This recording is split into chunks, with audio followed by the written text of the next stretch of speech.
And there you go. So everybody, this is going to be the first ever podcast experiment for the F1RT group on Steam. I'm here joined here by 3 people. I am Pretender, and with me is SLI-FX. Hello. Preyst. Hello. And Palindrome. Hello, sirs. And we are all fellow competitors in the Pro League. So first up, the newest addition to the league in terms of leagues that we get is an international racing series Sly has set up. And why have you done so? Because I wanted to. Because you... I love the game.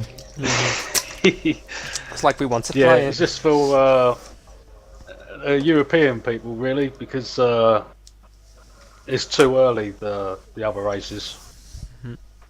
So I thought I'd do one a little bit later. Or like in the evening time, so to speak.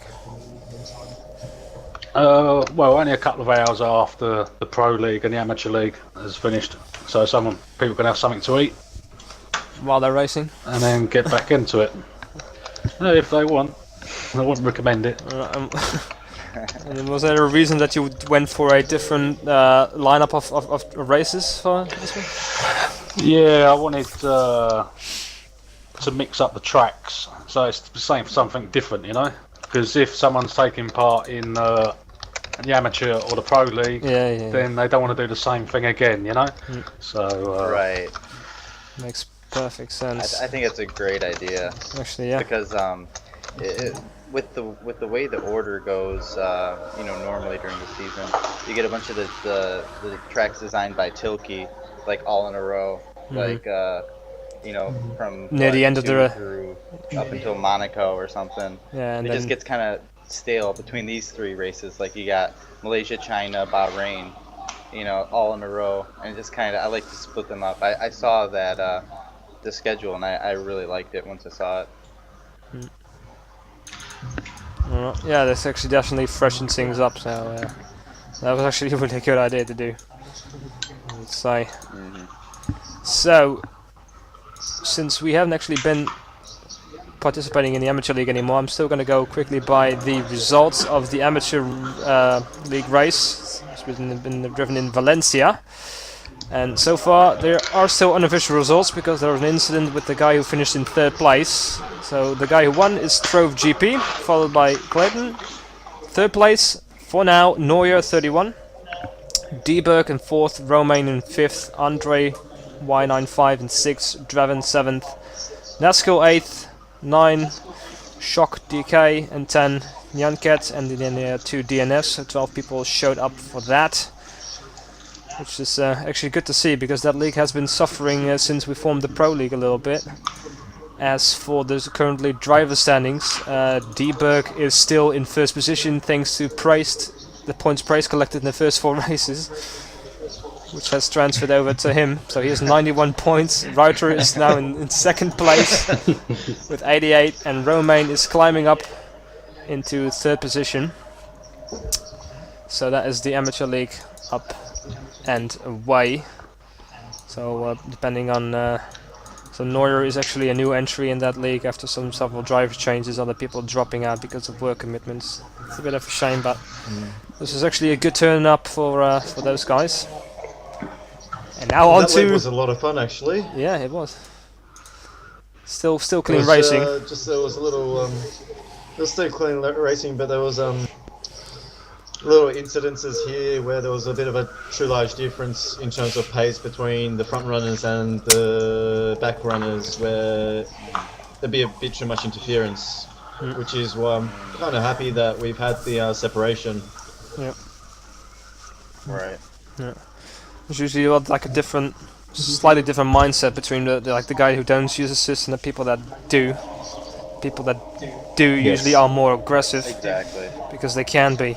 And if anything, it'll just even up the championship. True. Well, I'm still around fighting for 6th, 7th place in the Pro League than I was in the Amateur League, so for me it's not very different. So, which actually brings us to our race, the Pro League race, which was something else. altogether. Yeah. Somehow It was Preyst, different. it was different, yeah. Somehow Preyst managed to win the race. Amine came in second. It was Glutus Maximus in third, Rain in fourth, Palindrome in fifth. Iserfab, it was a replacement driver for Kane, is finished sixth. I managed to finish in seventh. Sly managed eighth with faulty steering wheel. And Bojangles finished in ninth. Well done. Kevin Porro finished 10th, and then we have Nasty, Jerry, and Fish F all as DNFs. So the standings list actually did shuffle a little bit. Preyst is still solidly in first. Glutus is still in second. Palindrome is in third position, so you're still not doing that bad. Amine is in I thought Kane fourth. was in the race, wasn't he? No. Kane. What was Cade? I mean Cade, sorry. Saying his name wrong. Oh, right. Yeah. Cade. Saying his name wrong. Cade had broken steering wheel, so he wasn't able to join the race. So we had a defective sensor. That's right. So the most changes actually after today's race have been in the team championship, because Preyst, due to his win, he now bumped their team along with Sly in first position, 76 points. Amine and Glutus are in second with 73, and Palindrome and Bojangles are in third with 60 points. But Yeah, Jesus that Christ, killed. what a race we had! Oh, it was such a good race until Yeah. the rain fell too. Actually, my race started alright. Didn't get hit in the first lap for a change, so I broke that record after like 6-7 races. But my car was just eating away tyres, so I was struggling for pretty much grip all the time and had to make much more stops, and then the rain came, made another mistake. Figuring I could go on Inters along with Bojangles. And just in those couple of laps I got lapped by everybody in front of me, and then I passed everybody again because everybody was struggling on that dry line racing, which I did better than I expected after a few laps. So. But yeah, I think there was crazy changes at the front, which I really didn't see. The most notable one is Preyst ending up on top. So, what the hell happened in front of me? Video later. It was insane. Please From my don't. perspective, I was the whole entire race. I was going up against Rain. Me and Rain were literally just sharing lap times exactly the same. Yeah. And so it was pretty much our own race, just battling for fourth, because Glutus, Palindrome, and I mean, they were literally 30 seconds ahead, and then usually they came in for a pit stop, and they were still 10 seconds ahead, so they were in their own little league over there. And then the rain came, and I don't know what happened, but people... how can I describe this? I just see it just was such a blur because I was just concentrating on my own race. It was hard to stay on the track because I was expecting light rain, as my engineer was saying. There was going to be light rain, and also I did one lap. There was a few spots here and there on the track. Okay, so it's getting damp. I jumped after one lap. I'm like, all right, I can do easily another lap on these options, and then come in for inters if I start seeing like a bit of a trail of water spray coming from behind my car. But that didn't eventuate, and I come onto the pit straight. I passed the finish line, and all of a sudden I just see these glaze of puddles everywhere, and I'm like, oh my god, no. And I ended up just going literally 20 kilometers around the whole entire track, thinking this is going to cost me so much. I should have come in for inters at least. But then I started hearing people complaining on the inters. I'm like, well, maybe, if I keep on the track and just... That was me.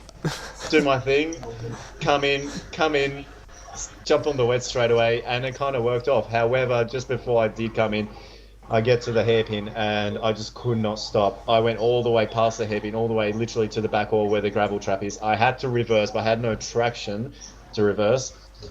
And then when I did get the car straightened out, I started driving towards the racetrack.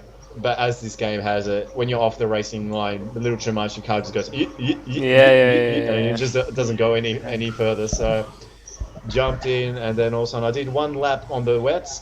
And then all of a sudden I come out, and Gluteus is right in front of me. He was like literally 30 seconds, 40 seconds ahead of me. Like, alright, so chucked up the fuel, started catching him a little bit here and there, but no overtaking maneuvers. Then he started getting a little bit away from me. And then all of a sudden the rain started to stop and he just went off because he didn't realize that it was starting to get a little bit drier. The wets weren't getting the same grip out of it. Made that mistake, I got past and then just kept on going very delicately, saying, alright, this is the lap, I have to come in for inters. I come in for inters, did one lap, all fine, or a couple of laps, and then jumped in on the, I came in on the inters, and then all of a sudden I saw Palindrome coming out on options, like, where's the dry racing line? I don't see any dry racing line. Oh, I know that Palindrome must have been talking with Bojangles, like, using him as the gypsy since he was a long way behind him, saying, how are the conditions, because from Palindrome's conversation, Bojangles jumped on the options first, so I'm sure he would have been using him as the guinea pig. So, to find out what it's like out there. And then also into that first corner, that long right-hander, I just saw Palindrome just could not keep it on the racing line. Yeah. Even on the little dry line that was appearing, he just couldn't keep it on there. So I'm like, all right, so I'll keep going a few laps. I'm like, well, now's the time to push because that dry line will probably appear real quick, real soon, so that I could do that extra pit stop and get out in front of Palindrome because he probably won't have to pit again. Yeah, I think a lot of obviously he lost so much time. Yeah. Yeah. And a lot of people made strange calls there. Yeah. I ended up. Because I got during the intermediate stint I did, and then the wets, I got past. I got a couple of blue flags, and later on the dry line when I went to the options again, I was passing everybody because everybody seemed to in front of me seemed to be struggling. But by that far gone, I only could unlap myself because I only still finished like over a minute behind the next guy, which was Icer in my case. So I was doing alright on the drying line, but Ice was on fire. Ice was on fire before the rain came. He was on the new options. He was just seeing fast lap after fastest lap. So I was catching Amin. I don't know what happened, but Amin, I kid you not, Amin was 50 seconds ahead of me. And what happened to Amin? That's another question. He said that he was pushing the race. The dry line isn't normally the dry line that he normally takes. So he was struggling to stay on the racing line with the option tyres, and supposedly he had a little spin, lost his front wing, and that cost him the 40 seconds. The when and where, I have no idea, because I didn't even realise that I got into first. And then even during that race, I ended up going, you know what, guys, you won't believe this. It was seriously though, but on this track, if you get stuck in those gravel traps, they're horrible in the wet.